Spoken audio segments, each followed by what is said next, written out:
So good afternoon. Thank you all for being here. Today is Thursday, June 27th, 2019, and the Special Housing, Health, Energy, and Workers' Rights Committee will come to order. It is 12:02. I'm Teresa Mosqueda, Chair of the committee. Thank you so much for being here, Councilmember Shama Sawant. Very excited to have you, and thank you for your announcement as well in support of the legislation. Today we have 4 items on the agenda. All of these items are related to the hotel worker protection legislation.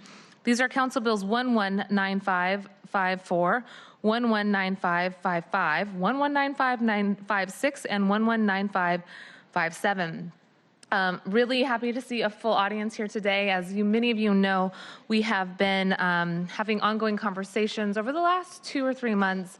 I want to thank the folks from the hotel managers who came and presented at the table, the folks from the hotel workers who presented at the table, people who've come and hosted events at the Seattle Library to talk about some of their experiences as well. So thank you for doing that. And just as a reminder, we'll talk about this a little bit later.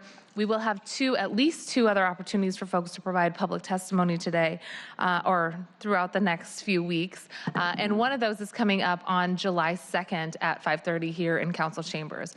So we'll talk a little bit more about that before the end of the meeting. Those are the 4 items on the agenda. And Councilmember Sawant, if I could indulge you, if there's no objection, I will approve today's agenda. Okay, no objection? Great. So why don't at this time, before we get into the meat of the details in the legislation, why don't we go forward with public comment. If you have signed up to testify, we have 2 minutes for each person. Please note that we do have a lot of folks signed up, and we hope that you can stick to the 2-minute script, recognizing that there will be many more opportunities to come and testify in the next 3 or 4 weeks here. So moving on to public comment, the first person that we have to testify is Shaisa Damji from Hotel Nexus. I'm sorry about your name pronunciation. Please help me. Right. Followed by Kevin Norris from Parker Smith Feek. And welcome, Councilmember Gonzalez. Thank you for being here and for being a co-sponsor. Of course. Welcome. And please correct my name pronunciation. You are correct. Okay. Can I start? Okay. My name is Shaisa Damji. For over 40 years, my family has owned the Hotel Nexus in Northgate. We are a small business, and I sit on the Mayor's Small Business Advisory Council. Seattle hoteliers, including myself, have supported progressive legislation such as the minimum wage increase, paid family leave, and panic buttons for hotel employees. As an immigrant business owner, I am fully vested in making this city and region a vibrant community for all. However, the medical access portion of the proposed HEHS legislation is the tolling of the death knell for family and locally owned businesses in the city of Seattle. As we came out of the Great Recession, our hotel revenues began to rise to pre-recession levels. However, every dollar of that increase has gone towards increased labor costs and other expenses. Every single dollar. In 2019, however, revenues are down again. Seattle hotels overall are down double digits. Our hotel is down over 15% in revenues this year, but the impact to our bottom line is considerably higher because although our revenues have gone down, our labor and other expenses continue to rise substantially. The full cost of this proposed bill to the Hotel Nexus would be $850,000 per year. This is not an amount we can afford. The cost increase to an average mid-scale 150-room hotel in Seattle will be $500,000 per year. This will be the straw that broke the camel's back. I know the cost of health insurance is excessive, but the solution is to work with the state to offer more affordable options and a public option. The solution is not to impose a completely arbitrary and capricious dollar requirement on only one industry. This isn't going to solve the problem of healthcare costs. The Hotel Nexus and other Seattle hotels were already exceeding the ACA Obamacare requirements, and we will continue to do so without this legislation, continuing to offer gold standard healthcare to our employees. The medical access bill targets only one industry and requires payment of healthcare based on exorbitant specific dollar amounts without regard to income or employee contribution. I have tried over the last few years to remain positive and to work towards a Seattle that is open to economic development and job creation. This proposed legislation does exactly the opposite. Oh, thank you. You were summarizing as I interrupted you. Thank you for your testimony. Kevin Norris, followed by Leah Lever from Hyatt. Hi, welcome, Kevin. Thank you. Thank you, council people. My name's Kevin Norris. I'm a health insurance consultant in the Seattle area with Parker Smith & Feek. We're a locally owned firm that's been here since 1937. I'm speaking with regards to the city's proposed ordinance on the medical access provisions. My colleagues and I represent a number of hotel and restaurant clients in this area in their pursuit to purchase and provide the best level of benefits to their employees. We consider both the employees and the employers our clients in pursuit of helping to with the cost and the complexity of benefit programs. Our clients demonstrate year after year their commitment to providing their employees with attractive and competitive benefit packages, particularly in this competitive landscape of the employer and the labor market. The provisions of the medical access bill that require hotel employers to pay significant sums of money on a gross dollar basis to ensure their employees and their dependents does not seem to have much basis in the reality of the marketplace in which we work. It ignores how underwriting takes place. For employers of the size affected by this bill, their premiums are set by the level of the benefits as well as the health status of their employees reflected in their claims experience. The price of coverage does not necessarily equal the quality of the coverage. It seems to be a blunt hammer approach in terms of setting the requirement for employer contribution towards the cost of coverage. The ACA under the Obama administration created actuarial guidelines based upon metallic tiers to assign quality of coverage for different levels of benefits. Placing an arbitrary value does not properly measure the real value of this coverage. I'm interested in understanding how the monthly premium amounts were derived, but looking at several of our hotel industry clients, these premium amounts are in excess of 100% of the full cost of coverage for all enrollment tiers, employee and dependent. We do not see any other vertical or industry vertical in which employees have no cost sharing. Even most public entities require some premium sharing. Based upon the proposed employer contribution levels, these employers would not be in a position to continue the current levels of benefits that they offer. Thank you. They would have to reduce their benefit levels, if not take more drastic steps to maintain these benefits. And we're happy to take your public comment as well. I know I had to rush you there at the end. Also, we will be following up. I did hear some suggestions around the calculation. Interesting conversation to be had about individual market versus large group market. So happy to follow up on that, and thank you for your presentation. Thank you. Yes. The next person that we have is Leah Laver, followed by Anna Boone. Hi, Leah. Thank you. It's Leah Lavar, and I'm with Human Resources. I represent 7 hotels in the area. Thank you for hearing us. The first thing I'd like to say is that the health and safety of our teams is of the utmost importance to me and to us. I'm here to ask, I've personally reviewed the drafts, and they're vastly different than what was initially shared. We're asking for additional time to review and provide feedback on these initiatives. Thank you. Excellent, thank you. And that is a good reminder for me to remind folks. There was some confusion. I think some folks thought that there was a vote today. This is not scheduled for a vote today. So we do have some time, as we mentioned, about 5 weeks or so, 5 to 6 weeks. Hi, Anna. Hello. Good to see you back. Yes, thank you for having me. I'm Anna Boone. I'm here on behalf of the Seattle Hotel Association. We represent hotel operators throughout our city, including immigrant and family-owned properties. And this legislation impacts all of them, including their guests and their employees. Every member of the team is critical to promoting hospitality, and that means making sure each employee is safe in the workplace. The Seattle Hotel Association has and continues to support panic buttons as an important component of employee safety. We were proud to support state legislation this year that addresses this statewide by requiring panic buttons in hotels throughout Washington. We've been committed to providing feedback to ensure that any legislation protects our employees, while also considering the complexities of hotel operations, and we believe there's still work to be done. For example, as you've heard, the required healthcare expenditures for employees, including part-time employees in the current draft, far exceed the cost of actually providing high-quality health coverage. And that's an issue that we need to continue to work to resolve. We also question your decision to include non-hotel employees and small businesses in this legislation simply because they might be a tenant of a hotel. This legislation is moving quickly, including special meetings like this one today, and I just urge that you and we together take the time to make sure we get this right. So we look forward to continuing to provide feedback as part of this process to ensure that the final legislation furthers our commitment to our employees and also our ability to provide world-class hospitality here in Seattle. Thank you. Thanks, Anna. Anna will be followed by Isaac Organista and at Washington Can. Welcome. And then there was a group from Unite Here. Welcome, Isaac. Hi, my name is Isaac, and I'm with Washington Can. Last summer, I worked with a hotel here in Seattle, and where I quickly befriended the housekeeping staff because I was the only Spanish-speaking front desk worker there. The workers were wonderful, as they reminded me of members of my own family with their kind and playful personality, yet hardworking demeanor. All the workers always gave it their all, never complaining about the physical toll this work has on their body, and they can testify themselves, it is intense work at quick pace. One of the housekeepers there, Norma, once got injured on the job. She had slipped and fallen while cleaning the bathroom, hurting herself, which made doing this physically demanding job even more difficult and pain-inducing. The rest of housekeeping had to clean the rooms she was assigned. She took the next day off, but didn't go see a doctor because she couldn't afford to do so. She was already working full-time at the hotel, and on her days off was working to clean individual houses as an extra source of revenue, yet she still couldn't afford to go see a doctor.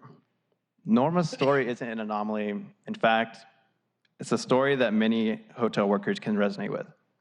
This is why we urge the members of the Housing, Health, Energy, and Workers' Right Committee and the City Council as a whole to stand with hotel workers and support this legislation in its entirety, along with any necessary amendments brought forward by Committee Chancellor Mosqueda.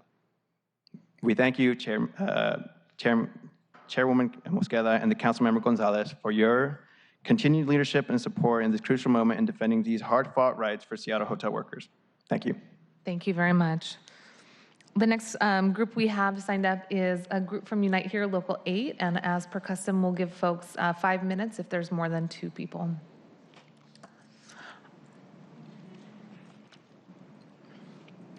After that, we'll have Marsha Boltzer. Welcome, Marsha. Hi. And then will be Grace Hung. Boltzer. Welcome. And pull that microphone real close to your mouth. There you go. Hello, council members. My name is Lula Haile. I am housekeeping of Edgewater Hotel. I am a member of Union Hero Local 8, and I am here with 2 others for local, giving our support and thank you for the law you are taking about today. Working as housekeeping, I was assaulted by hotel guests. I have told the story of what happened to me in order to fight to making thinking better for hotel workers.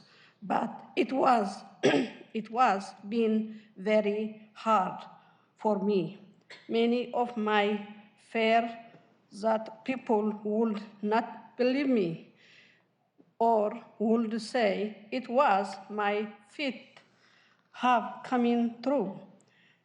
There have been time after the court got rid of Intellivid I-24 that I did not have hope. We have had to fight so hard at my hotel just to get panic button that would write.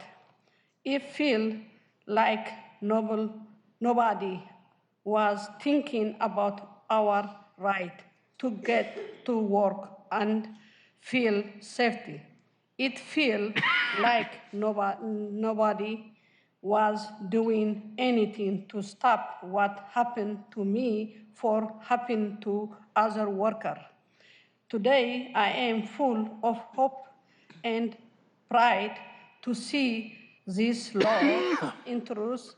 When we share our story as immigrants, women, and women, we need you to do hard us and through us and to act. And today, the city is doing that. Thank you very much. Hi, I'm Lisa. I come from Philippines. I'm working at Embassy Suites, Seattle. Yeah, I'm moving here in America to make my better life for my family. And I'm a single mom, so my insurance, we all know it's too much expensive. And I have one daughter. I want to send her to college, to her future, to make a better life than I had. Yeah, that's why I moved here in Seattle. Thank you. Good afternoon, council members. Abby Lawler with Unite Here Local 8. And we're here to thank the council for stepping in the void left by the really terrible appellate court decision on Initiative 124, and thank Chair Mosqueda and Councilmember Gonzalez for your leadership in ensuring that these protections once again become Seattle law. The legislation you're being briefed on, I think, accomplishes two really important goals. Reinstating the core provisions of Initiative 124 as approved by 77% of Seattle voters, and also incorporating insights that we've learned from the 2 years that the law was in effect, and also from the relentless litigation that we've seen from the hotel industry. And to be clear, we don't expect those legal attacks to ever go away, but we know that they shouldn't serve as cover for the city to back away from the incredibly important strides that have been taken, in particular on the issues that Lisa and Lula highlighted, on protecting workers from workplace violence and on expanding access to healthcare for more workers and their families. And this legislation that's being introduced represents needed action to address the real lived experiences of hotel workers, to finally begin to rectify the fear, the discrimination, the harassment, the violence, the stress, the anxiety, the pain, the injustice that these workers, these women, immigrants, and people of color who make the hotels in the city run, that they've faced in their work. So we're really grateful to the committee for scheduling a special public hearing on Tuesday after the end of the housekeeping shift so that you're able to hear from many more workers that day, and I'm hopeful that you all will be able to attend and to hear from hotel workers from our members that day. Thank you again for bringing this package of legislation forward, and we look forward to working with the committee to strengthening it and making sure that we get these protections back in place. Thank you. Thank you very much. Marcia, followed by Grace.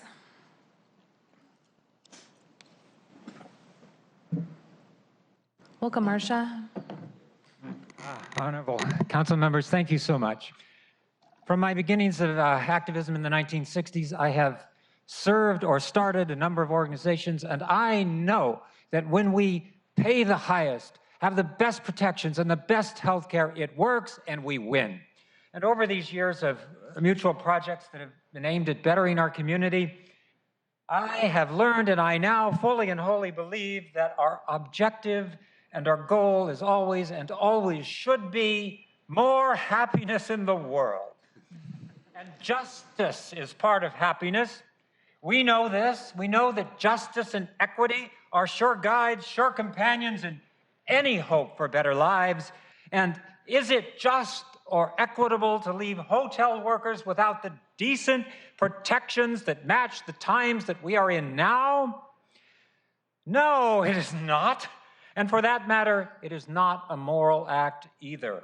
Will hotel owners, by denying their employees safe workplaces, healthy workplaces, add to their own or our community's happiness? They will not. But will passing this legislation into law increase the real, just, and equitable happiness? Yes, and a great many community workers and members, LGBTQ included, hotel guests included, and in truth, the owners themselves will experience that happiness. Most assuredly, they will. Thank you. Thank you, Marcia. I love your enthusiasm. Grace, thanks for being here. And if there's anybody who walked in late and wants to testify, you're welcome to still. We will put an extra sign-in sheet at the other table so you can sign in. Hi, Grace. Hello. Hi, my name is Grace Huang. I'm with the Asian Pacific Institute on Gender-Based Violence.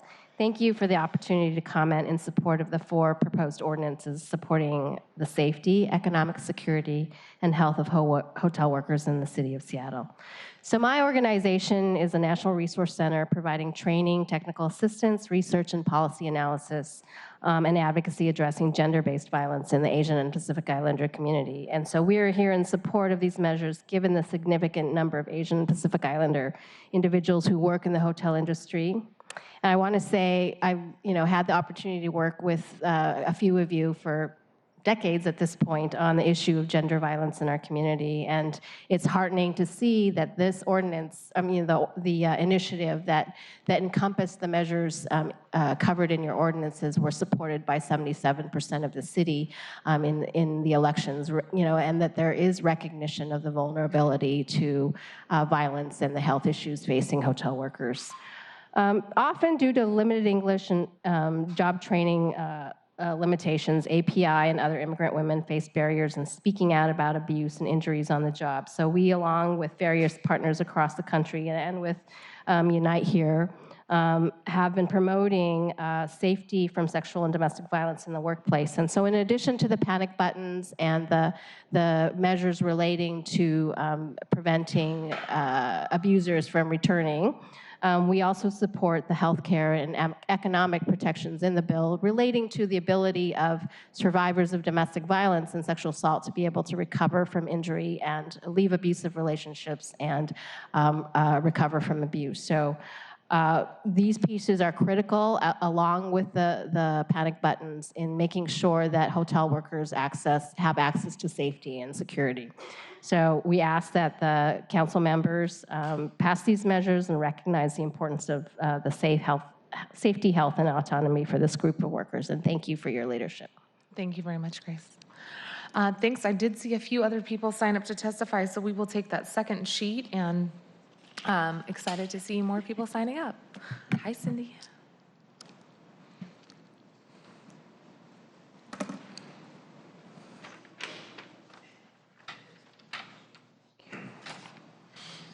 The first person I'd like to call is Fajir Saeed from Legal Voice, Abraham, and then Michael Clark from the Hotel Association.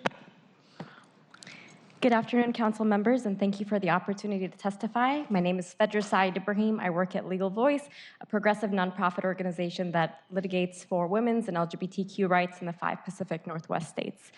Legal Voice has been providing analysis and support to Unite Here, Local 8, and other community partners on the rulemaking related to I-124 and now on this ordinance.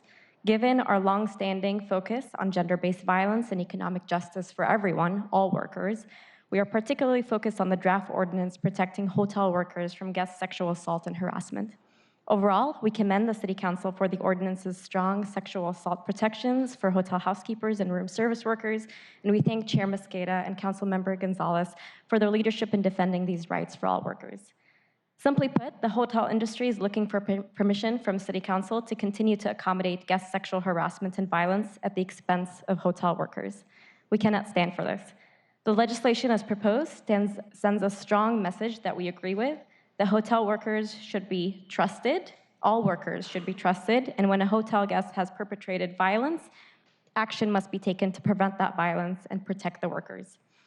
Our policies must recognize that it is not the workers' responsibility to avoid violence or harassment. Workers are not to blame if they're assaulted or harassed, and they should not suffer health or other consequences in order to accommodate their harassers. So consistent with that, we would recommend that in the immediate aftermath of a worker or survivor report of harassment, that the ordinance require that hotels relocate guests to different floors as opposed to putting the burden on workers to find another assignment. And further, we suggest that the legislation include a regular study by the city to study the effectiveness of the sexual assault and harassment protections. We urge the committee and the City Council as a whole to stand with hotel workers and support this critical legislation. Thank you. Thank you very much. Michael Clark, followed by Cindy Domingo. Welcome, Michael.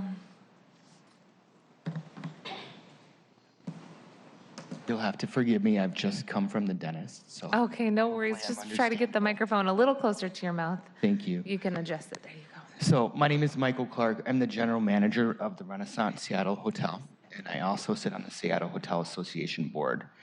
So I've worked in the hospitality and specifically the hotel industry since 1986. I started as a dishwasher in a hotel. I've been a busboy, a waiter, and worked my way up over the years. I'm very proud to support an amazing team of 250 employees. And when I say support them, that's what I mean. I don't think of myself as overseeing them. I think of myself as someone that's there to protect them, to help them, to make sure that they can be the best that they can be. I'm interested in them personally, professionally, and their success is our success. I believe that. I believe that ever since I first became a manager, and I consider it a fundamental part of my job. Without them, we are nothing. We have nothing. Safety obviously is a top priority, and again, I said that I care deeply about all the folks that I work with. We've been committed to providing panic buttons for employees at my hotel. They've been implemented for about 2 years. The legislation as proposed impacts far more than the hotel staff and safety issues. The ancillary businesses that have been recently addressed, many of them are small businesses who lease space and provide services in our hotel. It could put many of them out of business. It doesn't make sense to extend the requirements simply because they are tenant or provide services. I've had a chance to review the healthcare revisions. The cost requirements, that portion of the legislation is far beyond what most businesses in the city offer cost-wise. My hotel provides healthcare insurance, very high-quality insurance for our employees. The required expenditures in the legislation are significantly higher than what it actually costs us. Michael, could you wrap up for us? All right, it's important that we get this right and not just push it through. It's important that there's more dialogue between our industry and the council, and we come up with solutions to draft ordinances that are mutually beneficial. Thank you very much, and we're happy as well to take your written testimony if you'd like to leave it. I know we had to cut you off at the end there. Welcome, Cindy Domingo. Hi. Actually, this is my first time to testify over here in 25 years that I worked across the street, and this is to tell you how important this issue is to myself and as well to King County Council member Larry Gossett, who I'm representing here today, and as well as the Asian Pacific America Labor Alliance, which is a national organization that has a Seattle chapter that organizes and works for the Asian Pacific Islander workers, their needs and their right to organize and to advocate for better working conditions for themselves and a fair wage. So thank you for this opportunity to speak before the Housing, Health, Energy, and Workers' Rights Committee. I know that all of you on this committee are strong advocates for workers, and especially for those that are most disenfranchised, like the hotel workers. I come here today because these women that we're advocating, these API women, the Latina women, the African American women, are very important to me personally and to Councilmember Gossett and to Paula. My family had many hotel workers and their families who faced much more harsher conditions because they were unorganized. And fortunately for these women, they are courageous and have stood at the front line to win their rights as an organized labor force. So it is with the mission of Paula and Councilmember Gossett that I come here to speak on behalf of women hotel employees who only seek to be safe on the job and free from violent and harassing conduct. In other words, what these women hotel workers are wanting is their basic human rights to work without disrespect, fear, and physical harm that so often comes with their jobs. When I think about my job at the county, in the legislative arena, I can only imagine what would happen that so often happens to hotel women workers. If someone was to expose themselves to me, if someone was to continually come to my work site after harassing me and then proceeding to harass someone else, in all of those examples, severe actions would be taken. Legislation has occurred at the county to protect us workers from that type of activity, violence and sexual harassment. But yet we expect our hotel workers to be without those protections. Why? Because they're women, because they're women of color, because they're immigrants and refugees. And this audience today is here to speak out for these women, to join with them on the front lines in their fight to get that respect and their human rights. So I support, Paula supports, and Councilmember Gossett supports the passage of this legislation. Thank you. Thank you very much, Cindy, and please extend our appreciation to Councilmember Larry Gossett as well for his support of this. I wanted to just double check to see if there was anybody else who wanted to testify who hasn't had the chance to. Okay, so seeing no one else signed up to testify, I want to acknowledge before I get into my comments that the council here represented in 2016 and before in the years since 2016 was very supportive of Initiative 124. You all passed a resolution, and today is an extension of that conversation from 3 years ago. I'm happy to open it up as we go down the line. Councilmember Gonzalez, you are a co-sponsor, and then if there's others that would like to chime in, given your past work on this, we would welcome that before we get into the meat of this. Sure. Thank you, Chair Mosqueda. I appreciate the opportunity to just make some brief remarks, and I won't make them too long because I really want to dig into this briefing and give Council Central staff and the City Attorney's Office an opportunity to really walk us through the meat of what we're here to talk about. But just wanted to extend my gratitude to you, Chair Mosqueda, for your ongoing collaboration on these issues. It's been, I think, a long 6-month process over the last several months to really continue to engage the various stakeholders, workers, and hotel owners and property managers in getting us to this point now. And I'm really excited to continue the conversation over the next 6 weeks. And I know that there are some policy issues that are yet to be discussed and debated, and I think this is a good opportunity for us to do that, and in sort of the spirit of transparency and wanting to have the conversation publicly, I know that you and I felt it was really important to introduce a set of bills to begin that conversation, and really excited that we're finally here and looking forward to continuing to work on these issues together to make sure that we have the strongest protections available to hotel workers. Thank you very much, Councilmember Swan. Thank you, Councilmember Mosqueda. I really appreciate both the workers who have spoken up here and also who have been speaking for years, and Unite Here 8, the union that the workers are organized with. It is a really powerful example that Unite Here, not only Unite Here Local 8, but Unite Here nationwide has shown throughout the last few years that the best way to push back against the attacks on workers' rights, and especially the ramping up of attacks on workers' rights through the Trump administration, is for workers to be unionized with strong unions that are willing to carry out a concerted and collective fight back.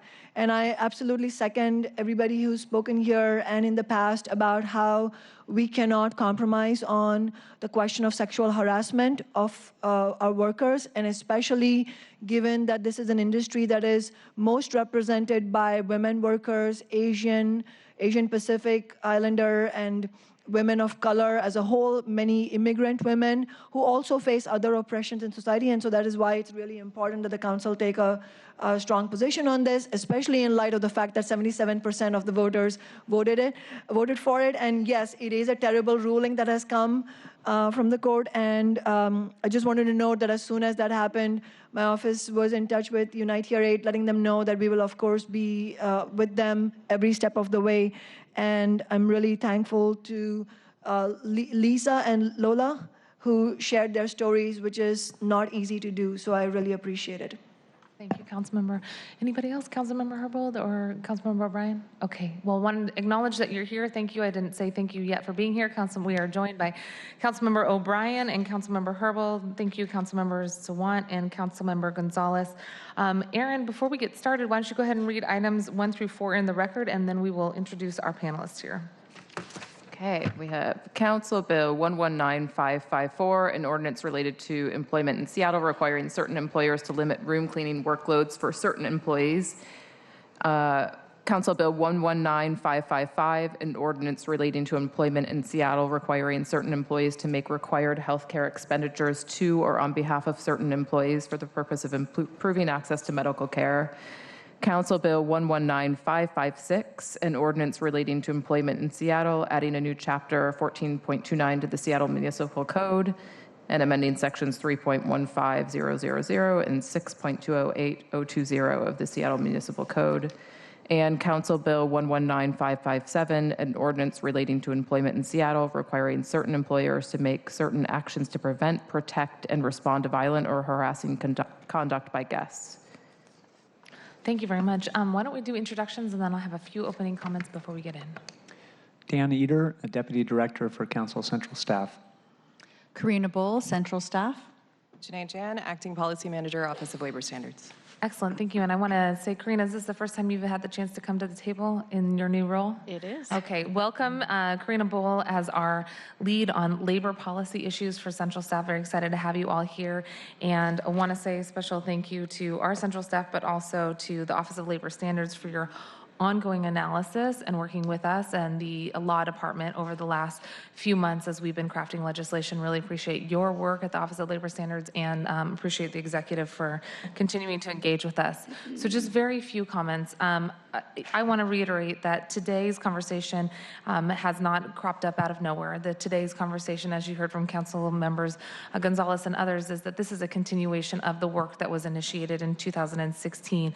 And just this year alone, we've had dozens of meetings with stakeholders, the Office of Labor Standards, our legal teams, council colleagues, and the executive. And we're very excited to bring this forward to continue the commitment, the will of the voters, which was 77% in support of the measure to extend job protections to hotel workers.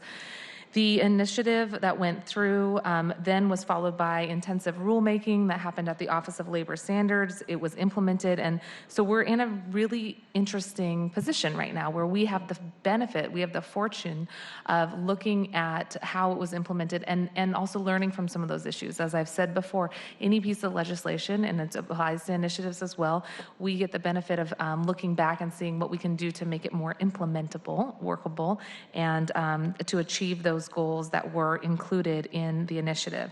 Unfortunately, that initiative has been held up in the court and is pending legal challenges. And while we got good news earlier this year that the Supreme Court is taking up the issue related to the initiative, our incredible city attorney's office, I want to shout them out, have done a great job of continuing to argue the case to ensure that the city of Seattle's voters' will is implemented and upheld. And while we wait, workers remain unprotected. And while we wait for that decision, they continue to face extreme conditions, some of which we've heard today, and many other of the, I will acknowledge some of the hotel managers have also said that while the issue is being debated, many of them have continued the implementation, which we appreciate.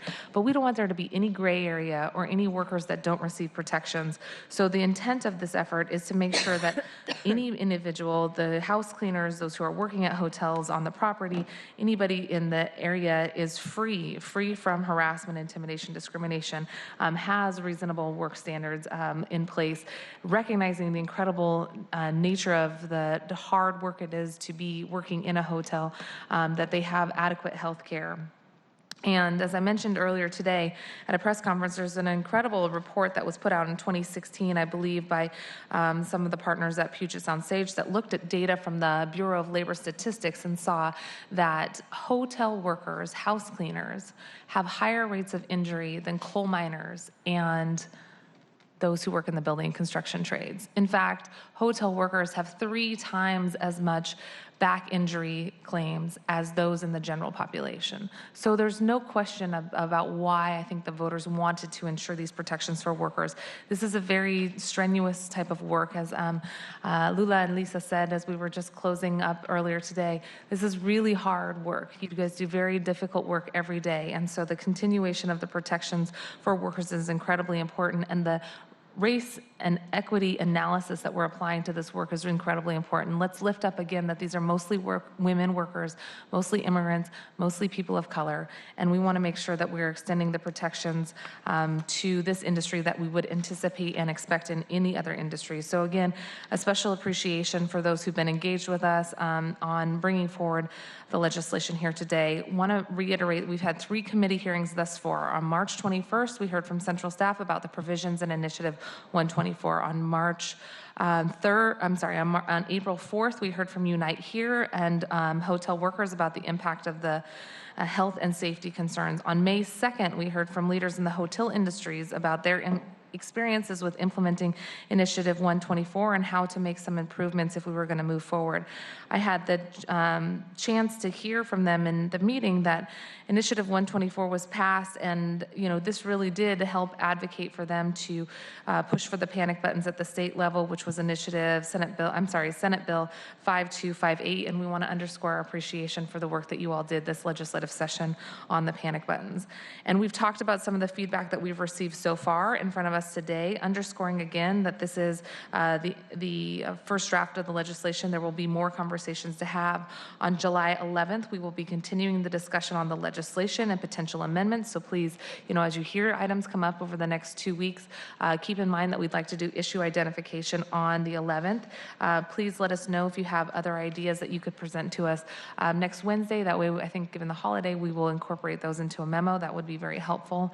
On July 18th, we will be discussing the amendments and holding a potential vote. And we have also held August 1st for a potential vote, if needed, on the amended legislation. So looking forward to today's discussion. A special thanks to all of you, and I'll hold some thanks to the end, but this has been an intense process to come up with these 4 pieces of legislation today. So let's go ahead and walk through it if we can. Let's start with workloads 119554, and then go from there. I'll turn it over to you, Dan, to help us understand more of the general context before we go into each one, if you'd like. Okay. And just if I might, we also have the memo, the central staff memo that was provided for us. I think it was like 11 pages. So we have copies of that on the desk if anybody wants that, and we will also scroll through so that you can see where we're at in the memo. Thank you, Chair Mosqueda. The memo that you referenced is also linked on the committee's agenda for those who are not physically here, can see it on the web. The chair already covered a lot of the materials that are in the first couple of pages of the memo, essentially the orientation about how we came to be here at the table today, what steps the committee has already taken, and what some of the next steps are. I think we are prepared collectively between Karina and I. We will walk you through attachment A, which is a multiple-page matrix that shows the provisions that were included in the Initiative 124 that are, as the chair mentioned, are now on hold pending a legal challenge, and comparing and contrasting the provisions that are included in the 4 pieces of legislation that are on your agenda today for discussion, not for a vote. I think we're going to start with Karina is going to do some of the overarching issues that cross all of the provisions and the bills that are before you. And then with the chair's permission, she's going to cover a little bit out of order of what you just suggested. She's going to cover a couple of the bills and compare and contrast with the initiative, and then I will cover a couple. Great, thank you. Okay. All right, thank you. So to begin with overarching topics, Initiative 124 was 1 ordinance. Now we have 4 ordinances. And as far as employer coverage, it maintains the same definitions of hotels, 60-plus rooms for some ordinances, 100-plus rooms for other ordinances. It continues the requirement for contracted premises or contracted services to be covered. However, it gives it a new label. It's called ancillary hotel business now in 3 of the ordinances. In 1, it's just contracted services. And as we go through each ordinance, we'll also specify some additional modifications where ancillary hotel business in 2 of the laws has an employee threshold as well, and that recognizes the impact on small businesses. Those ordinances have more of an economic impact on business. Chair Mosqueda, may I really quickly, just to orient the viewing public and our colleagues at the table, some of us have been spending a lot of time on this chart, so we know exactly what the parts are to it. But I just wanted to let folks that sort of the far column are the topics that are included in the various pieces of legislation. The next column says I-124, so that represents what was initially in the initiative that was voted and approved by 77% of the voters in the city of Seattle. And then the last column is what Councilmember Mosqueda and I are proposing that is reflected in the relevant and appropriate council bill. Thank you very much for that guide. It is a very comprehensive chart. It is, and it's very detailed and very well done. And I just wanted to make sure folks could follow along what the comparison is here. Thank you. Absolutely, sure. Okay, so the next overarching change is regarding enforcement. still maintaining a private right of action. In the initiative, the Office of Labor Standards had a limited enforcement role. The office could conduct investigations and issue administrative rules, but didn't have the authority to impose a remedy or a fine on a non-compliant employer unless that particular requirement happened to overlap with the wage theft prevention ordinance. So that ordinance broadly covers any situation where an employer owes an employee money. So before, Office of Labor Standards could only impose a remedy if the employer didn't pay the amount of money for medical care or didn't pay the premium for cleaning going over the maximum square footage. So with all four of these proposed ordinances, the Office of Labor Standards has a full enforcement role, as is true for all of our other labor standards. So it's maintaining that consistency. Not in this chart, but something that's noteworthy is that the initiative had a collective bargaining agreement waiver for the entire ordinance. For these proposed ordinances, the CBA waiver is continued for all of the ordinances except for the ordinance addressing workplace violence and protections against sexual harassment as well. So going on into the individual ordinances, Councilmember Mosqueda has stepped away. I think she wanted to start. I'm taking her position, yes. Would you like to continue with protections against workplace violence and harassment or go on to workload maximums? I think it's fine to just follow along in the chart just for ease of reference. Understood. So to begin, what employers does this ordinance cover? It covers hotels with 60+ rooms. That's the same as the initiative, and an ancillary hotel business of any size. So that very much mirrors the original initiative. As far as employee coverage, again, it's maintaining coverage of employees who are covered by minimum wage and working for a covered employer in Seattle. So it's covering work just within Seattle's geographic boundaries. The initial ordinance had a requirement to work at least 2 hours in any work week in Seattle. That has actually been struck as an overarching change throughout all of the ordinances. A change in this ordinance is that there is no exclusion for managers, supervisors, and confidential employees. So these particular protections will cover all employees that work at that place of business or for an ancillary hotel business that are covered by minimum wage. Similar to the initiative, employers are required to provide a panic button. It does have a slightly expanded definition of panic button to reflect the need for employees to receive assistance directly to wherever they are in the hotel, wherever they are experiencing that alleged violence or harassment. So there are some additional protections written into the law for those situations. The panic button is also required to be provided to all employees who work in a guest room or make deliveries to a guest room. In the initiative, it was just for employees who worked alone and in isolated situations. With this new ordinance, even if there's a team cleaning or a team delivery, they're going to both be given a panic button. Next is that employers are required to develop a policy against violent and harassing conduct and to distribute that policy to the guest and to employees. And then if an employee reports an allegation that a guest participated or engaged in violent or harassing conduct, the employer must take a series of actions and prescribed behaviors if they determine that the conduct did or didn't occur. So for this particular part of the ordinance, it is quite different. It has the same goal of protecting the worker immediately, but the way it unfolds is different from the initiative. So now, after receiving an allegation, an employer must take immediate steps to safeguard the employees during an investigation, conduct an investigation, make sure to inform both the guest and the employee of that investigation, and then issue a prompt written determination of their final conclusion. The employee's allegation does not need to be accompanied by a sworn statement, so that's broadening the ability for the employer to make the investigation without that information. Councilmember Swan. Yeah. On item number 6, the protections, if you could just go over it a little bit more in terms of what the initiative said versus what's being said here.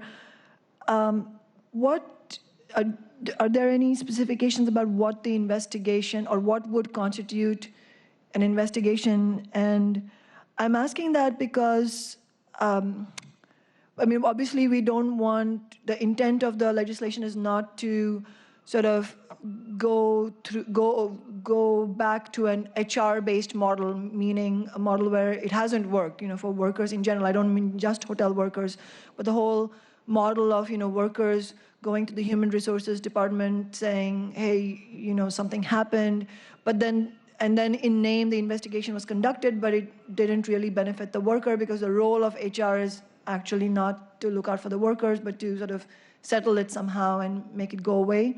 So what approach are we using here? Yeah, thank you for that. So what's interesting about the initiative is that the employer's obligations after receiving an allegation automatically jump to post-investigation. And in this initiative, it actually prescribes steps that need to happen before even reaching that conclusion of whether the conduct did or didn't occur. So in the initiative, it just said, if the employer decides this happened, this is what they need to do. Here, there's a full investigation that the employee needs to be apprised of the steps, the guest needs to be apprised of the steps. It does say it's a fair investigation, it's impartial, and that there actually needs to be a written determination. So again, that is giving information both to the worker and to the guest of what the employer's final conclusion is. So in the initiative, after receiving the allegation, the employer needed to document the identity of the guest in a list that was retained for 5 years. Now there's no requirement to keep that list, but the employer does need to take certain actions for a certain number of years. The employer needed to warn all employees who were assigned to work in that guest room for 5 years.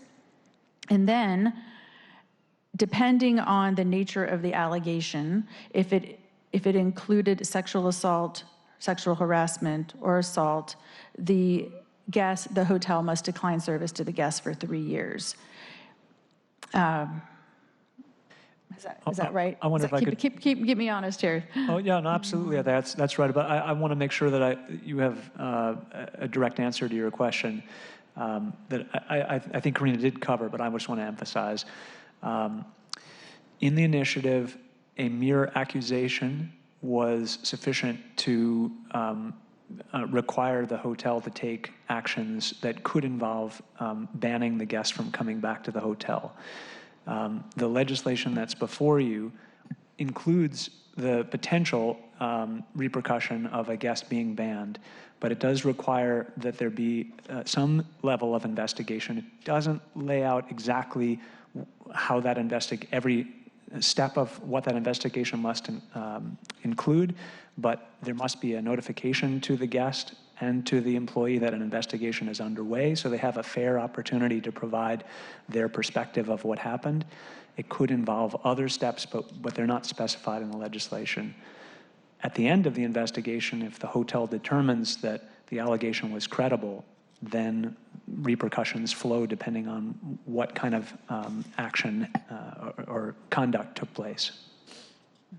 Did you want to add something? Colleagues, the one thing that I would add in this area that I think is important for us to have a conversation about is twofold. One is some of the points that Dan made around the lack of specifics of how the investigation pursues. I think we're of the belief that those are issues that can likely be considered and addressed in rulemaking to the extent that they need to be. So keep in mind that we still have the sort of path of rulemaking to get into some of the more granular details. The second piece is that there is a discussion that we can have around what the standard of proof would be required in the investigation process, so that, again, we are addressing any potential due process concerns. And that's something that we've initially talked about, is sort of how can we make sure that we have clarity around what the standard of proof is, so it's not a, beyond a reasonable doubt, but more likely than not, for example. And right now, the language of the ordinance that we've introduced is silent on that issue, and I do think it would be prudent from a policy perspective to be clear on that.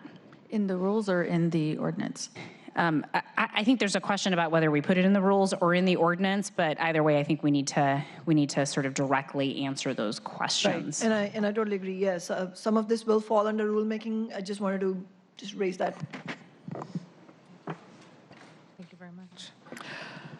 So as Dan was saying, depending on the result of the employer's investigation, certain repercussions will follow depending on what the outcome was. So if the investigation determines that the violent or harassing conduct occurred and also involved physical injury, bodily injury, and other unwelcome touching, the hotel must decline service to the guest for 5 years.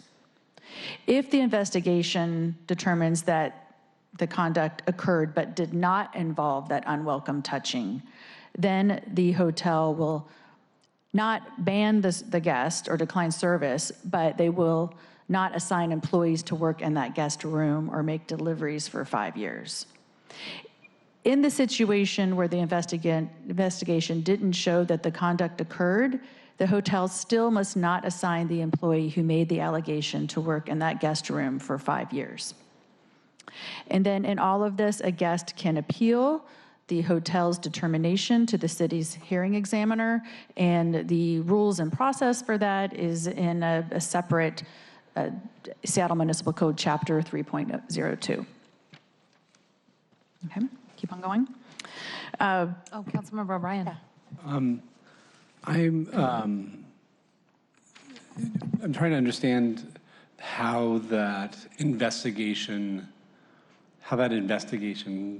plays out. I mean, do we have some vision of what that looks like, or how long it takes, and who's involved, or is it really just the language we have here is about the detail level we have at the moment?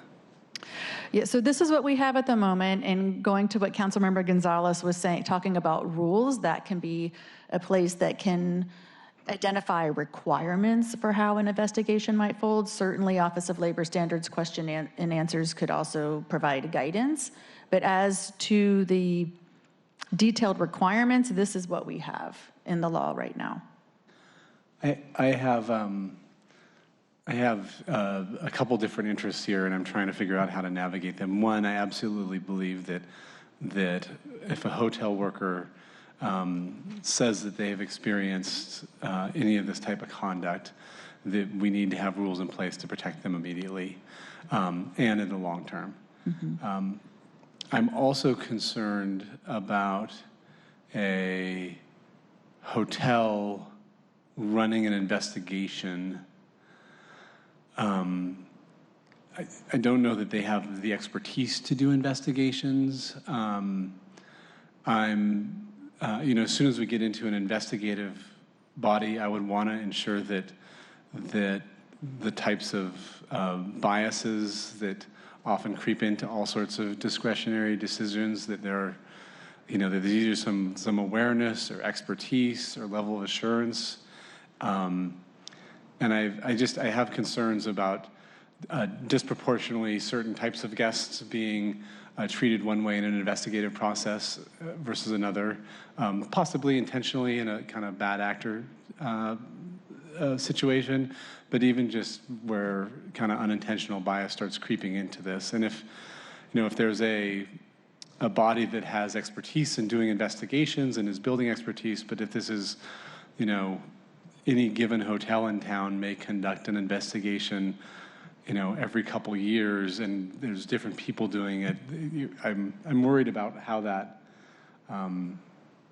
plays out and what happens. I appreciate the ability to appeal to the hearing examiner, but I'm wondering if there's another body that would be doing these investigations beyond just the hotel, because I'm worried that they don't have that expertise. And the worry they don't have expertise is one level. The worry that without that expertise, that we start treating different guests differently.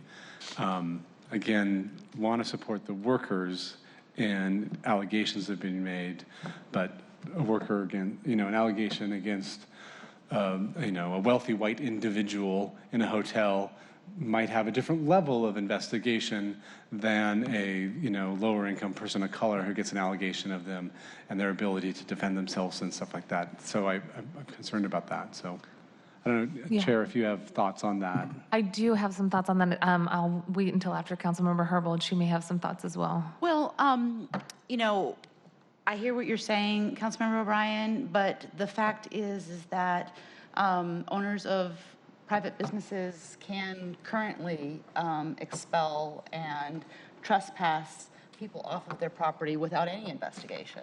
So the fact that we are creating these standards, whereas they may not be as clear as we'd like them to be, they're standards that don't exist right now. And so the ability of a private business owner to use bias to make decisions around exclusion of their guests already exists.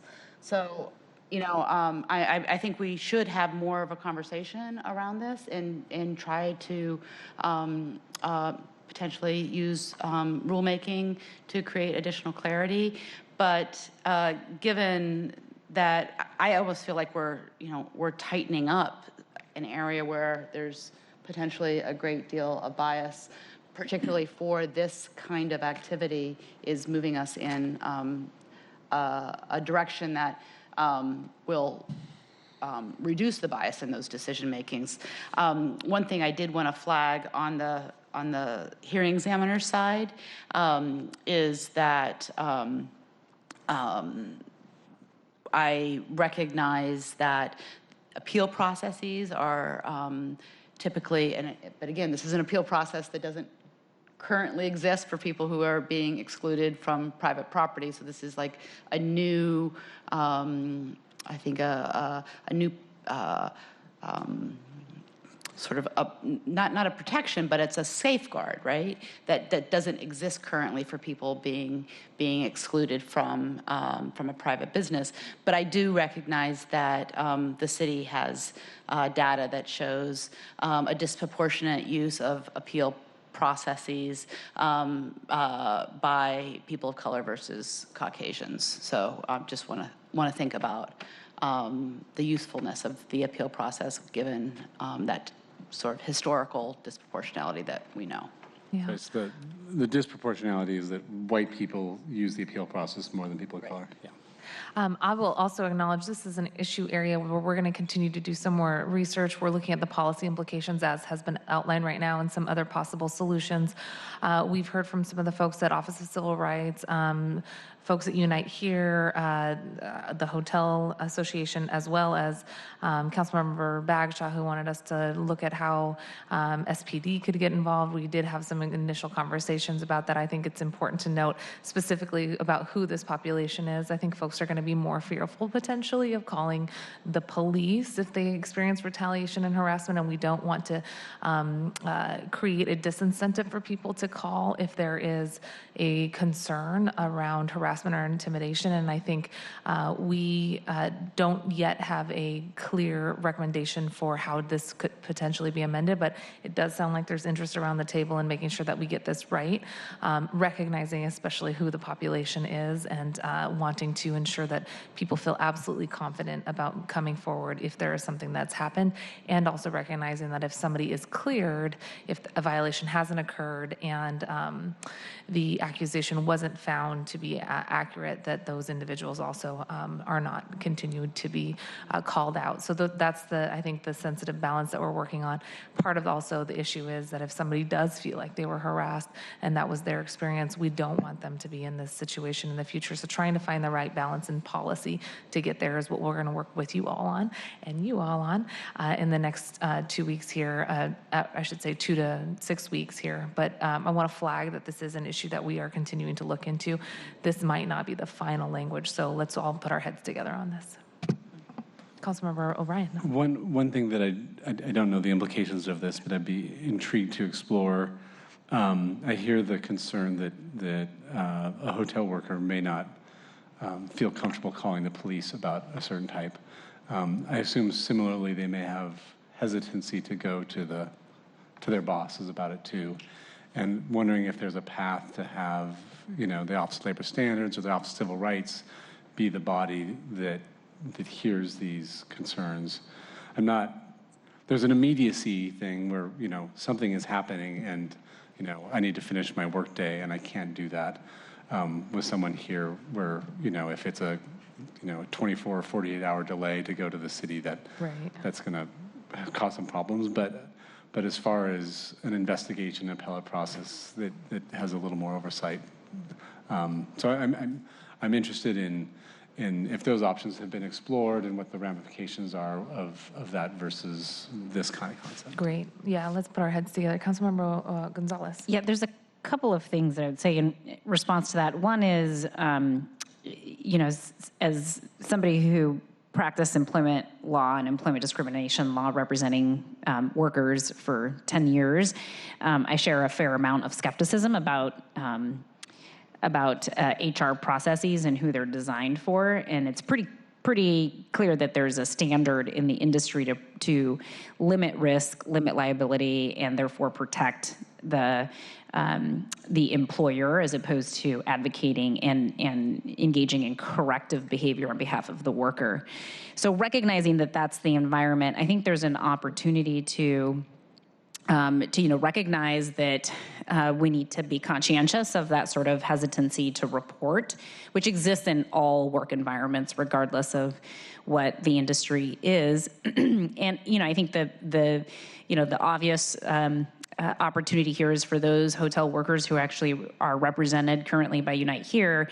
They'll have a shop steward to go to, or someone else at the union to go to directly to help them with those potential complaints. But I also think there's secondarily to that, I think there's an opportunity for us to have a conversation about what it would look like to create sort of an advocate position that would represent the hotel worker in this instance. So what would it look like to, for example, require that there be a third party who has the worker's interests in mind during that investigation process and reporting process to ensure that the worker's rights were being protected? In my experience, most employers who have HR departments, ordinarily have an HR representative, a lawyer, or a lawyer on call. They're generally very well resourced in terms of understanding the fundamentals of the law and how to structure an investigation. And employers generally, when they do get a report of a violation of law like this one, they already have an obligation under state law to do an investigation of that activity. So if there is ever a claim of a potential violation that would violate the Washington law against discrimination, which would cover this type of behavior, the employer already has an obligation and a duty to conduct an investigation if they want to have any sort of legitimate defense to civil lawsuits. So I think there's an opportunity for us to, again, address some of the concerns that Councilmember Bryan, you're bringing up in a way that could be reasonable. The details, obviously, we'll have to figure out because the devil's always in the details, but I feel pretty strongly that in these types of settings, it would be really important to provide the worker with the appropriate advocacy resources that he or she would need to feel comfortable to first and foremost report, and second, feel like they're being guided through the civil administrative investigatory process. We see this ordinarily in a lot of criminal cases, for example. So CASA program is a good example of that, where folks are assigned an advocate who helps them understand what the legal process is and what the next steps are going to be in sort of the bureaucracy of that investigation. So I think there's an opportunity to perhaps explore that model here, if there's interest. Thank you so much. So we have noted this. I know everybody's kind of circling this issue on their papers. We will come back to this and work with you all in the next few weeks here. Go ahead, Karina. All right, the final point we'll make about this particular ordinance is that the initiative required a hotel to provide what's, in quote, sufficient paid time for an employee who made this report of violent or sexual harassment to consult with a counselor or advisor. And so in this ordinance, that sufficient amount of paid time is defined as up to 8 hours of paid time within 7 days following this report of violent or harassing conduct. So that completes the description of that particular ordinance, Safety Protections Against Workplace Violence and Harassing Conduct. The next ordinance is Protecting Hotel Employees from Injury. And this is the workload cleaning maximum limits. That's the more, I don't know if that's easier to understand or not, but it's another way of referencing it. So as far as employer coverage, this has a larger threshold number of rooms for coverage. It has 100 plus rooms in order for a hotel employer to be covered. And instead of using that new term ancillary hotel business, it is limiting the coverage to contractors who provide services at a large hotel. Employees, again, are those who are hourly. They're covered by the minimum wage. And again, there is no requirement to work at least 2 hours in any work week in Seattle. And again, there is no exclusion for managers, supervisors, and confidential employees. Notably, in this proposed ordinance, all of the initiatives requirements that employers comply with the Washington State Industrial Safety and Health Act are removed because that already exists under state law, so this ordinance doesn't repeat that. Again, similar to the initiative, there is an established limit of 5,000 square feet of guest room space that a hotel employee can clean. And that limit is for what a hotel can require an employee to clean. A hotel employee can request or consent to clean more, but what this ordinance does is definitively codify the employee's ability to say, no, I'm not interested in cleaning more. It codifies their right to decline that request. Room cleaning has a specific definition in this proposed ordinance, and it specifically excludes something that I believe was excluded in the rules. Is that right? And that's what is commonly referred to as turn-down service. So if the bed's already made and the hotel employee is simply turning it back with maybe a mint on the pillow, that is not considered room cleaning and won't count towards their 5,000 square foot maximum. Strenuous room cleaning was defined in the initiative. It does have a tweak to it in this proposed ordinance where it is the same to include a checkout room, the same to include a stayover room. The new change is that the stayover room must not have received a room cleaning for more than 24 hours. Councilmember Herbal.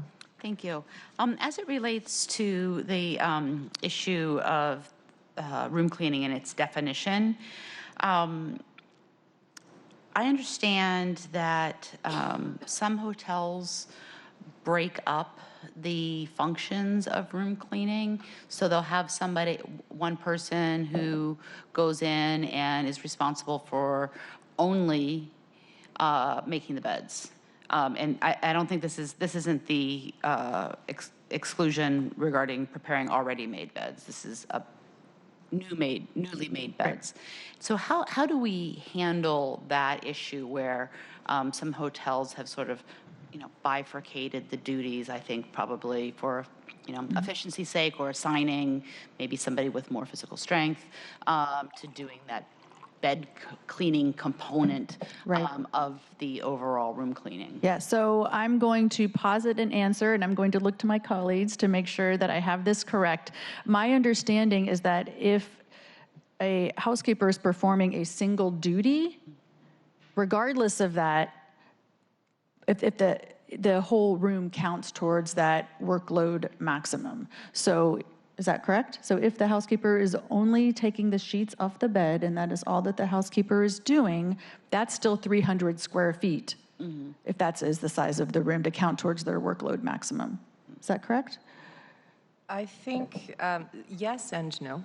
That's why you're here. Yeah, I think that there's an additional provision that you haven't gotten to that was added related to team cleaning. So it depends on whether or not we believe that those functions, so I think they're commonly called as strippers or housemen, if that is considered a team clean, so if they're cleaning the room at the same time, I think there could be an opportunity for the room to be split among them.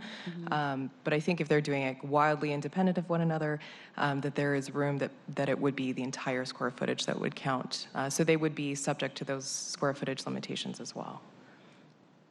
So if it's a single employee going into a room and only removing the sheets, They would subject, yeah, That would subject be to the 300 square limitations. feet if that's the size of the room towards their maximum. Whereas another employee might go in and remove the sheets and clean the bathroom and vacuum the floor, and that's 300 square feet towards their workload maximum. Correct. Okay. Councilmember O'Brien. A question on the 24-hour for definition of a stayover room. Is the idea that if someone doesn't have a room cleaned one night or one day and skip a day, that would be it? That's what's trying to trigger it? Correct. I believe it addresses the green cleaning initiatives. My concern would be just about the 24 hours, how strict that is. If someone got their room cleaned at 10:30 one morning and then the next day it's at 11:30, we're at 25 hours. I don't know that we would intend to say that is a stayover. And so maybe like a 36-hour rule would capture the typical variability, if that was the intent. Okay. I think that's a really good suggestion, and one we've also heard. 36 hours seems a little bit more reasonable with current practice, and I think we'll look into that for sure. So you can anticipate that one will be on our issue identification. Thank you for bringing it up and for being really specific about, the reality of the cleaning. Let's explore 36 because that sounds like it's the number that's resonating with a lot of the parties involved. So Janae already teamed up the change for team cleaning. The initiative didn't address situations when there's more than one employee in a room performing the cleaning. The proposed ordinance does. The proposed ordinance allows hotels to divide their square footage by the number of employees in the room. So if it's a 300 square foot room, there are 2 employees in there. It's 150 square feet towards each of those employees' square foot maximum. However, these employees have to agree to the team cleaning. And the reason for that provision is to address situations where it could be a team cleaning, but maybe one of the employees knows the style of the other cleaner, and maybe they know they're going to be in there doing 70% of the cleaning rather than 50%. So it does have to be an agreement to do that team cleaning. Councilmember Swant. Do we know what kind of numbers there are in terms of, what proportion of cleaning in hotels is done on an individual basis or in teams? Do we have any indication of that? And I'm also, this is not the main point, but just sort of made me think about whether it has any bearing at all on the incidences of sexual harassment, if there was any indication that team cleaning, I don't know at all that it does this, but just a thought that occurred to me that is it any way a deterrent? Is it proven to be a deterrent? Do we have any numbers? And I don't just mean in Seattle, but just in general in the hotel industry or in workplaces of this nature. And I do think that is a good point about employees having to agree to team cleaning. Is that also the generally observed norm right now by employers, that they, when there's team cleaning, that it is when employees agree to it? What's the standard now, or is this going to be something new, or is it just codifying what's already the norm? Yeah, so the quick answer to all of your questions is I don't have all of that information. I didn't expect that. So I don't know if it's the norm. I anticipate that it probably is not the norm to obtain employees' consent before signing team cleaning. I have in the back of my mind a thought that there are some places, and I'm thinking maybe New York, that require team cleaning for the safety of housekeepers. And I don't know the impact of that and what studies have been done to see if there are reduced instances of reports of sexual harassment. Did you or say New violence. York? I believe so. Even if there's no evidence, if you could forward that to us. Okay, I'll see if I'm actually right on- it might be useful. Are you ready to move on to the next one? Yes. Okay, I'm just going to jump in real quick to point out that on page 5 of the bill, and it's 119554, section 1427050 covers the room cleaning workload limits and also describes, I'll give you a moment, it's again on page 5, roughly in the middle of the page. It describes what Karina was just talking about, that an employee must opt out, has an ability to opt out of team cleaning. But there is a provision at the beginning of the last sentence in that first paragraph that says, except when required for employee safety or by law. That's the exception. An employer may only assign multiple employees to perform a room cleaning together if the employees have agreed to perform cleaning with other employees pursuant to rules that will be issued by the director. And I just wanted to point out that that goes to the point that you were just mentioning, Councilmember, that there is some question about how one determines when it's required for safety. And that goes to, I guess, the very heart of the question about whether team cleaning does promote safety. I don't know how to independently evaluate that, but wanted to just point that out. Then we have various iterations of the printouts up here. So can you say the section again? It's 1427050. The title is Room Cleaning Workload Limits, and it's paragraph A of that section. And I was referring to the last sentence in that paragraph. So what is the purpose of that clause if we don't know when it would be required for safety or by law? What is the purpose of those words being included? Well, from the perspective, I believe that this was ported over from the initiative. I think this is, no, it was not. I was incorrect there. Janae, maybe you'd like to take a Sure. question. I think, to the extent that I can venture a response, I think the bylaw is probably the easiest to explain, which is if, for instance, the Washington Industrial Health and Safety Act requires an employer to do certain things to ensure the safety of an employee under those laws, we want to make sure that there's no conflict between ours and theirs. With respect to the when safety is implicated, we added that because we have heard from folks over time that they do assign in teams for safety purposes, for instance, at night when there are less staff in the building. So wanting to acknowledge that that is a situation and that we don't want to necessarily put them in a worse off place in terms of safety. To Dan's point, that probably requires more conversation about what we mean by that, either through rulemaking or through further conversation here. Thank you. And obviously, statistical information and also background from other sources, other cities or states matters definitely. But I was also wondering if Unite Here and could provide some insight, if they have insight from their members about whether it does make a difference to them when they are assigned team cleaning shift versus individual shifts, even the feeling or the perception or the confidence of that they're safe, especially in nighttime. Obviously, it's of more relevance, but just in general, it would help to have some, because it's hard for us to speculate, but actual work experience would help us. Even if it's anecdotal evidence, I think it would be helpful. I think that's a great point. Thank you, Councilmember Sawant. And just for the viewing public's knowledge, we did have this scheduled to 1:30. I think we know that we are probably going to go beyond that in case folks do have to leave. I totally understand. Hi, thank you, bye. But in case you do have to leave, I understand. I'm sorry that we didn't have more time planned in. But I'm planning to stay until 2 if folks are able to. That works for you? Okay. Nods all around. I may not be able to stay till 2, but I totally appreciate it. And since I also took up some time, No, I you're totally great. understand. This is exactly what we're hoping for today. And we'll just go ahead and continue. We'll go ahead and turn that clock off. That was more for my knowledge to know how much time we had. But if folks are okay, I know everybody has a tight schedule. We're going to continue on for the next half hour here. Yeah, so we still have a lot of ground to cover in that next half hour. So I'll try to be quick about the remainder of this particular law. So under the initiative, hotels were required to pay employees more when they exceeded that 5,000 square footage of cleaning. And so that continues with this proposed law. It's subbing the term regular rate of pay with normal hourly rate of pay, which is going to make it easier for workers to understand and for employers to calculate. It's not circular like the regular rate of pay is. And then there are some exceptions to that payment that I believe were in the rules and that now are codified into this law. So that's already been subject to notice and comment period among employers. So with that, I think we can move on to access to medical care.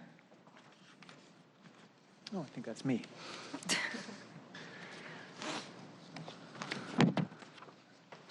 Okay. All right. So this begins on page 8 of the matrix that, again, is attachment A to the staff memo. The employer coverage, so we're talking about access to medical care, health insurance, or equivalent payments for employees. The employer coverage is functionally the same as it was in the initiative. This applies to large hotels as defined by a hotel with 100 or more rooms, and ancillary businesses with a physical presence in the hotel. The change in employee coverage is that we have introduced an exemption for ancillary businesses that have fewer than 50 employees worldwide. The next item, employee coverage, is... Real quick, just on that Yes. definition, can you give us a few examples where we've used that definition of sort of small business versus large business in other areas of labor standards, especially here in Seattle? So 50 employees worldwide, where do we use that in other locations? So for paid sick and safe time, it has three different sizes of employers. It's based on full-time equivalents rather than employees. It is the only ordinance that is based on full-time equivalents. But it has thresholds of up to 50 FTEs, up to 250 FTEs, and then more than 250 FTEs. And then our secure scheduling law and our minimum wage law has thresholds of large employers, 500 plus worldwide employees. And then under that is a small employer for minimum wage. Our commuter benefits law has a threshold of 20 employees worldwide. What ordinance is that? The commuter benefits law. That's the law that requires employers to provide pre-tax commuting benefits to their staff. So out of our 8 laws, I'm thinking that's 4 that have an employee threshold requirement. Okay. Yeah. Thank you. Okay.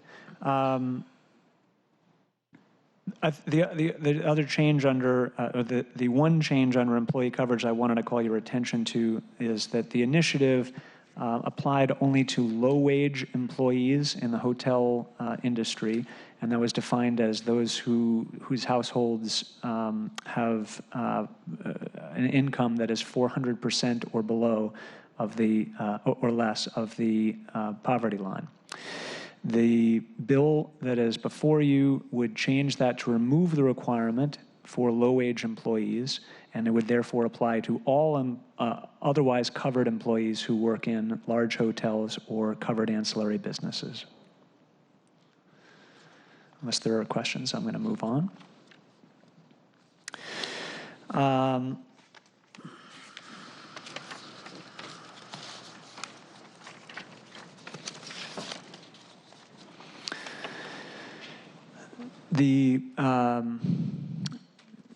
I'm going to describe the initiative first. This has to do with what kind of pay is required to employees by their employer. The initiative had an approach that was specific to the circumstances of each individual employee, and it had a calculation for what kind of affordable level of insurance the employer needed to pay to each employee that was based on the type of household and income. And it basically said that the employer had to provide a gold level plan, and that the costs to the employee could be no more than 5% of the employee's monthly pay. In recognition of some of the reaction and testimony that employers offered at the time that the initiative passed, that this was a burdensome means to calculate for each different employee their specific circumstances, whether they were a smoker, what age they were, in addition to a variety of other circumstances. The bills take a different tack, and they try to establish a composite dollar amount that is now called a required healthcare expenditure that a covered employer has to pay to each covered employee on a monthly basis. That dollar amount ranges from $560 per month for an individual employee, again, no matter what their age and no matter whether they're a smoker or other kind of particulars that would affect their ability to get health insurance at different dollar amounts. It ranges from $560 for an individual who doesn't have a spouse or domestic partner and doesn't have dependent children, to $1,680 for an employee who has both a domestic partner or a spouse and dependent children. And there are four categories. I've mentioned the bottom and the top tiers. Those dollar figures were arrived at by doing an actuarial analysis of the individual health plans that are, or the private health plans that are available to individuals and their households on let me make sure I get the name right, the gold level plan that are available in King County on the Washington State Health Benefit Exchange. So that's the price of health insurance to people who are going themselves to go buy the health insurance. An employer can meet the required health care expenditure for each month, either entirely in extra pay to the employee or providing health insurance that meet gold level equivalent standard. I'm sorry, I'm gonna scrap that. They can either pay all in extra pay or all in health insurance, and it doesn't have to meet the gold standard. It can be any kind of health insurance. But the amount has to, if it's going to only be in health insurance, that has to be an amount that exceeds or meets the required health care expenditure. Or they can provide health insurance and then top off to meet the balance in extra pay. So they can do a combination of health insurance and extra pay. I know that's a lot of information. Are there any questions? I'll just chime in here real quick. This is an area that I'm going to continue to do some research on.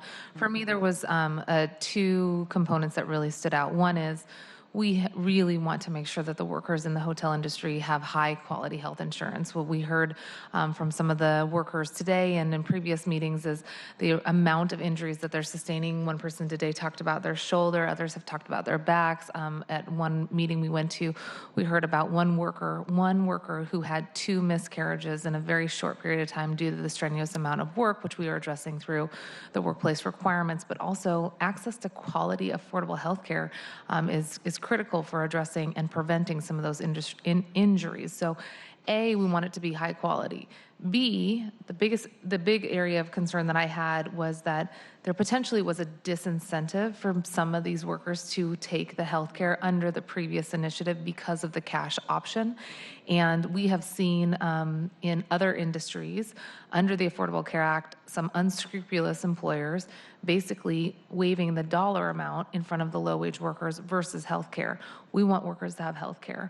And so my desire here is to strike the right balance between incentivizing, creating, and requiring high-quality healthcare and getting away from the disincentive of the cash.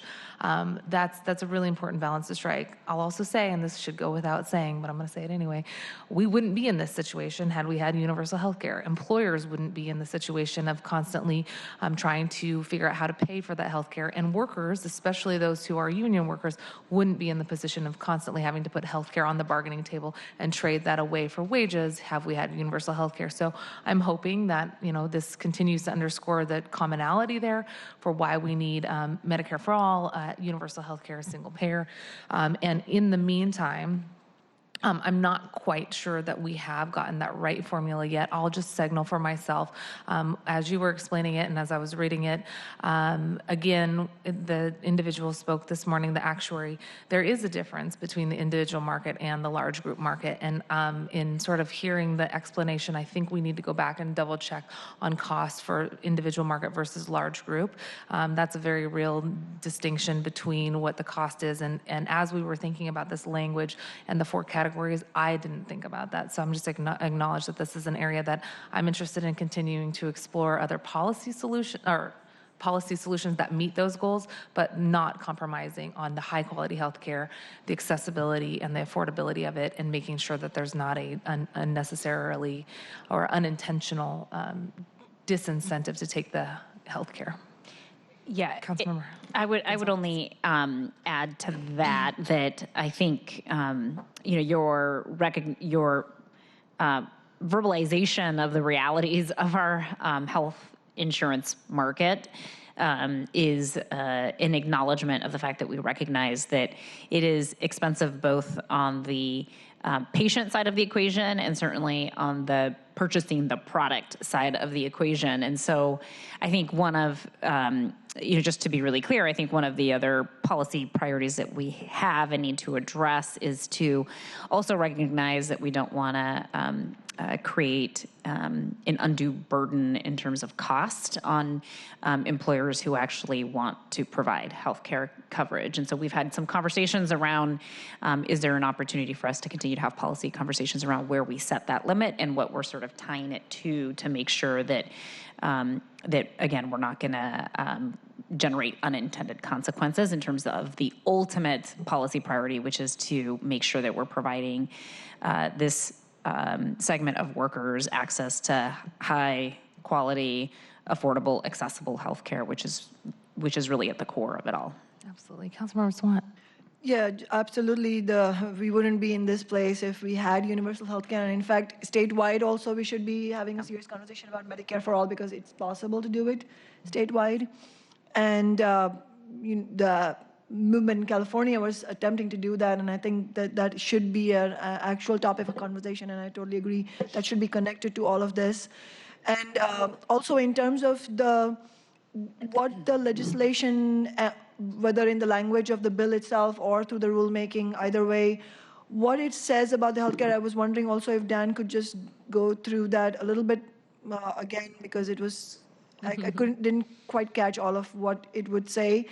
And also, if we can, and I think we all agree here at the table that also keeping in mind that many of the workers we're talking about here are, and correct me if I'm wrong, but they're employed by large employers who, I think compared to very small employers, are able to afford to pay decent healthcare to their workers. So I think keeping that in the mix as well in order to come to the what we think is the appropriate measure of healthcare for the workers that would be mandated by the legislation through the bill or through the rulemaking. I think that keeping that in mind is also important.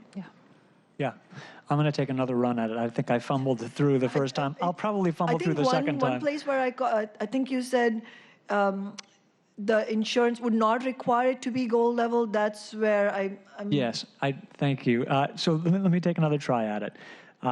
The required healthcare expenditure amount is keyed off of how much a gold level plan would cost on the exchange, recognizing that employers are not buying their health insurance on the exchange. We still needed to tie to some kind of a benchmark. We tied to 4 composite rates for a gold level health plan on the individual exchange in King County for people who are seeking health care in King County, again, at the gold level. And it depends on whether they are an individual, if they are an individual who has no dependents but does have a spouse or a domestic partner, or has only children but not a domestic partner, or has both. So those are the 4 different categories, and they range from about $560 for an individual. The specific dollars are about $952 for an individual plus a spouse, $1,120 for an individual plus dependent children, or $1,680 for an employee who has both categories. So that's the dollar amount that the employer is required to spend.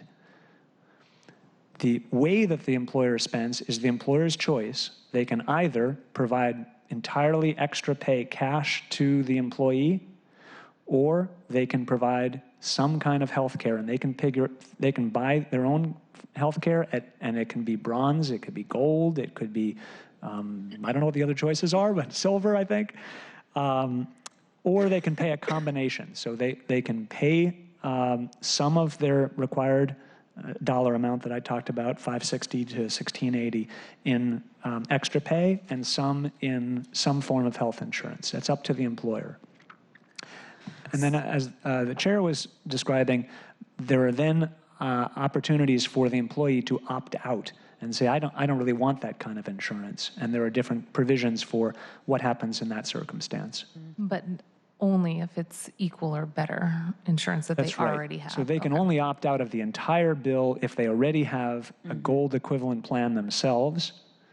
And then there are other provisions for what happens if the type of insurance that the employer offered, one of the options they have for meeting their required monthly expenditure level, if it is deemed to be unaffordable to the employee, and that is a calculation which is provided in the ordinance.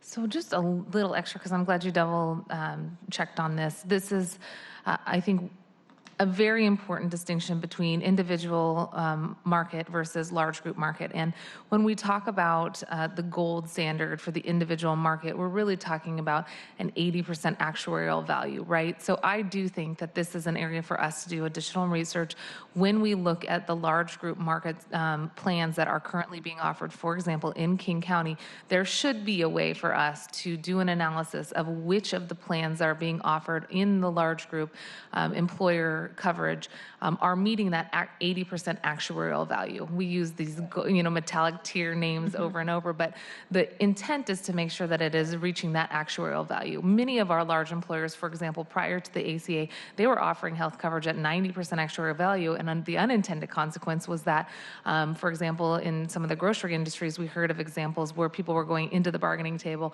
throwing down pictures of President Obama and saying, well, if 60% actuarial value was good enough for your president, then that's what we're going to offer now. That was the unintended consequence. But large group employers actually have the benefit of pulling together more workers, more employees, and a larger group is good for rates that will decrease rates. That is also part of the premise behind Medicare for All. That's the entire premise, right? So I am very sympathetic, and I want to acknowledge, that this is an area that we will continue to do work on. The individual who was the actuary who came and spoke, and some of the folks who've been calling us in the last few days who have brought this issue up, there is a real, I think, analysis that we should be able to do around large group markets, what the equivalent is of an 80% actuarial value in the large group market in our region. That's more the goal versus saying the dollar amount per se. So flagging for folks in full transparency, this is an area where we'll continue to do some more work to reach that better quality threshold. We should be very specific about that language so that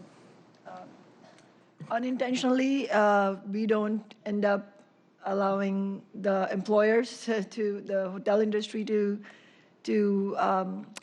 undercut the workers. The more specific we are about the language, in the language, I think the better for the workers. I think that's right, and I think it's also fair to say we also don't want to have a number that was based on a separate market that is maybe not in comparison apples to apples to what it actually costs to provide health coverage at that higher quality 80% extra value than is currently being offered in large groups. I mean, I think at the end of the day, we want to create an incentive and a real possibility for the coverage to be provided. And so everything that we can do to generate that would be great. I haven't, in the public testimony even, I didn't hear anyone say, carte blanche, I don't want to provide my workers health care. What I'm hearing employers say is, I'm nervous that the cost is going to be so prohibitive that I won't be able to do that. And so I think there's a way for us to sort of do the analysis as suggested by our subject matter expert, Chair Mosqueda,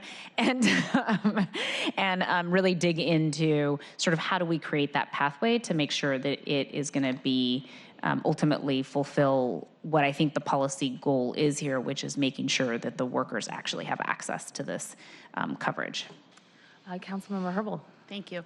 I just want to make note, I mentioned this yesterday when I received a briefing from central staff, but for other committee members' purposes, I am a little bit concerned about the way the creating a disincentive for an employer to offer cash. The way it's structured, I could see a scenario in which an employee is the result is that they have to pay for a plan that they can't afford because of that 20% mark. That 20% out of pocket could be an awful lot of money to somebody's monthly income. So I have an interest in looking at that number. Does it help to provide clarification on that please. point? Okay, Dan, do you want to do that? Would you like me to?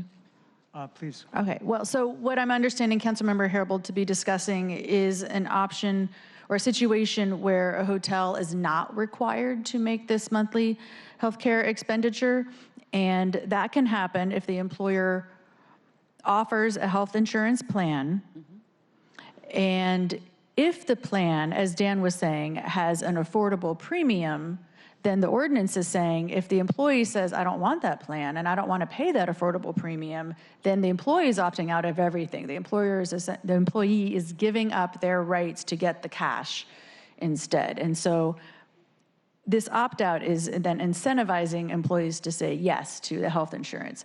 But what Councilmember Herbold is questioning is why is the employee's contribution set at 20% of the monthly healthcare expenditure rate for a single employee?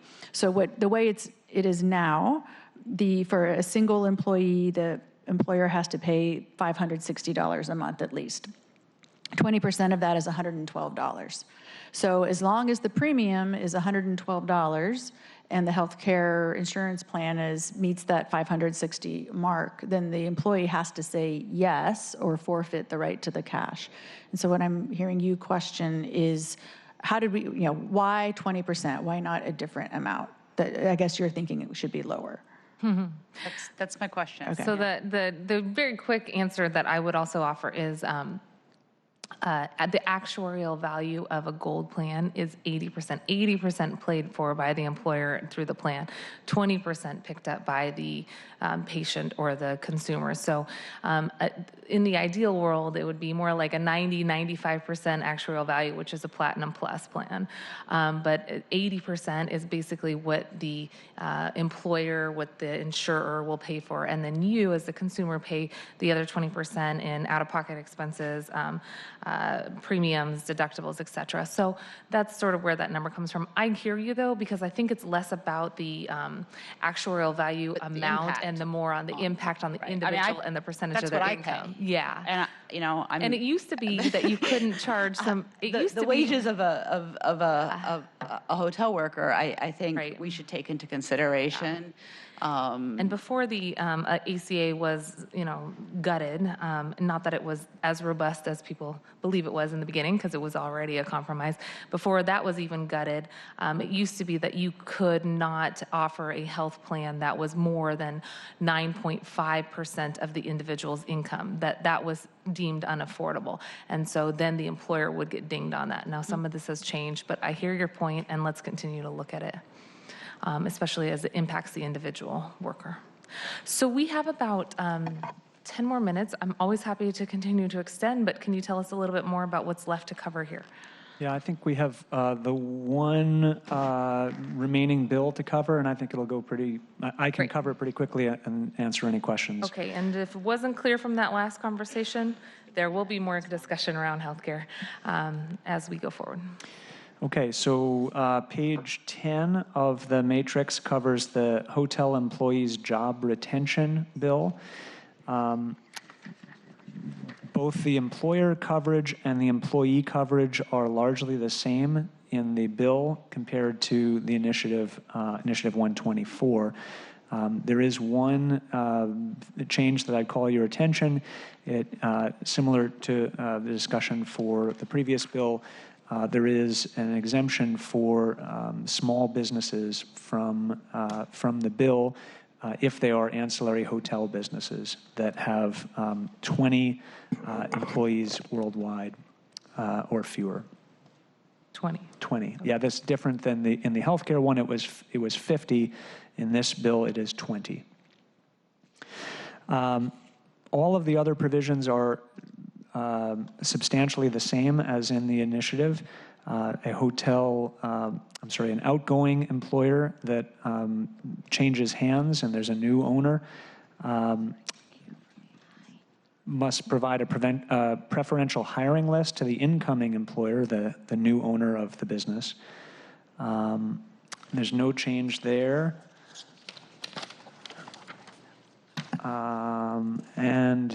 The incoming employer must hire from the preferential hiring list for a period of 180 days. If the employer accepts a job offer, the employee must retain the employee for no less than 90 days and can discharge the employee for just cause during this time period. I think there's no other substantial changes. And that's the end of our review of the 4 pieces of legislation. It's just us left, so there are no questions. So no more questions over here. Did you guys have anything else that you wanted to add in terms of the context of the bill or overarching comments? Okay.